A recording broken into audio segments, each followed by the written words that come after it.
అంటే ఐగుప్తు అనగా లోకానికి సూచి. దేవుడు మనకి ఎప్పుడు తోడై ఉంటాడు అంటే ఐగుప్తు అనే లోకంలో నుంచి మనం బయటకు ఎప్పుడైతే వస్తామో అప్పుడే దేవుడు మనకు తోడై ఉంటాడు. లోకములో ఉంటూ దేవా నువ్వు నా తోడుండని అడగటం ఎప్పటికీ సాధ్యము కాదు. అదే నీకు దేవుడు లోకం నుంచి నువ్వు బయటకు వచ్చి శ్రమల్లో, బాధల్లో, నిందల్లో, వేదనల్లో, అనేకమైన పోరాటాల్లో నువ్వు సాగిపోతున్నా కూడా దేవుడు ఎప్పుడు కూడా మనతో ఉంటాడని విషయం మర్చిపోతాడు.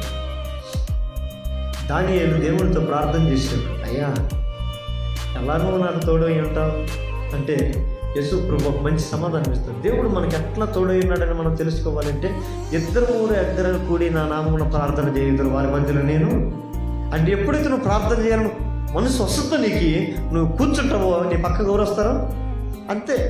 ఒకవేళ నువ్వు ప్రార్థన చేస్తావు రామ్మాని నీ భార్య పిలిస్తే రాకపోవచ్చు, నీ భర్త పిలిస్తే రాకపోవచ్చు, నీ బిడ్డలను పిలిస్తే